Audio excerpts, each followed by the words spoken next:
Okay, my name is Tyler Hart, and my topic is the effect that sports and exercise has on mental health.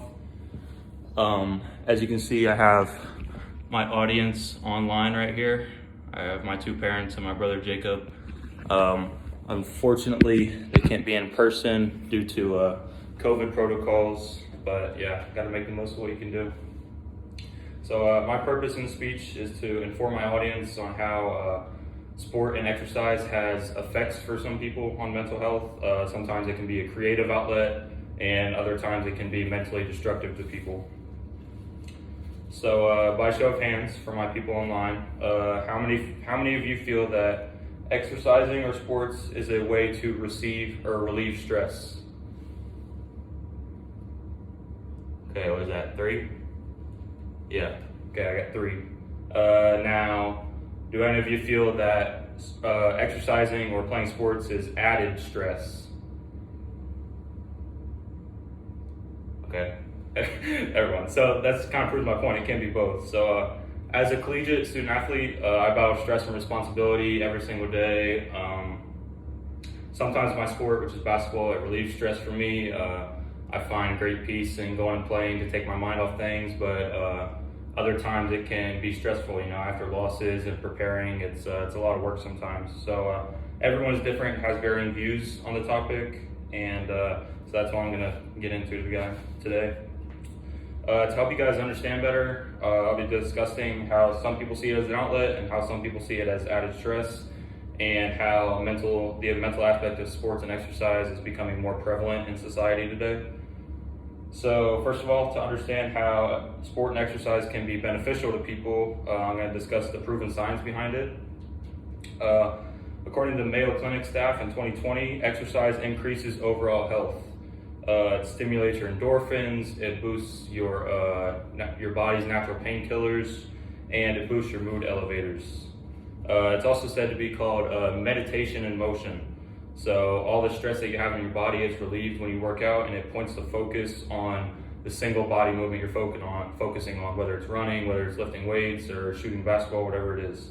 And it often helps you forget the day's irritations. So whatever you feel, whatever was wrong with the day before, when you're focusing on your body movement, focusing on exercising, it can be taken away. Last thing, it improves moods. So it lowers symptoms of mild depression and anxiety. It improves sleep. Obviously, the more you work out, the more you run, you're going to be more tired, which will help you stay asleep and help you get sleep faster. And it can increase self-confidence. So those are 3 ways that sports and exercise is a great way to relieve stress. But like I said, the other side of it is others can see it as added on stress in multiple ways. So athletes deal with a lot of pressure, anxiety, and depression on the daily.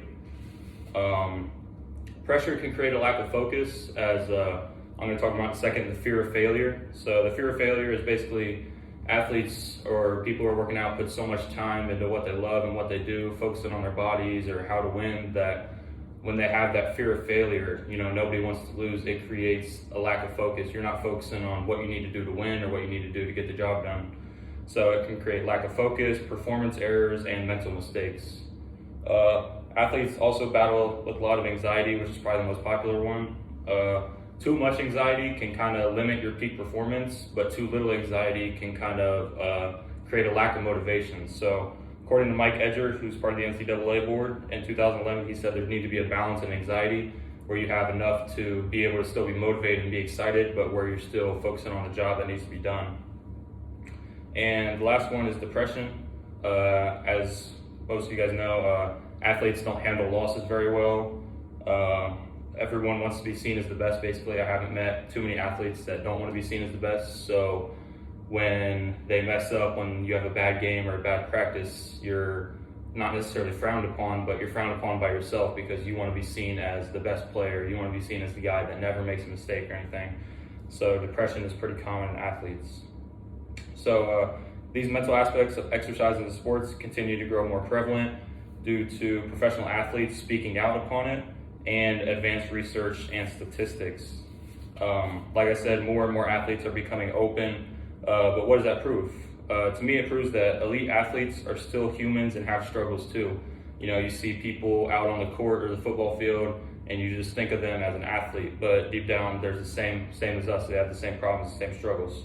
So it gives courage to others, and it shows the younger generation that it's helpful to share, and it gains experiences. So when these younger kids see professional athletes speaking out upon it, it gives them courage to share their stories too if they're struggling.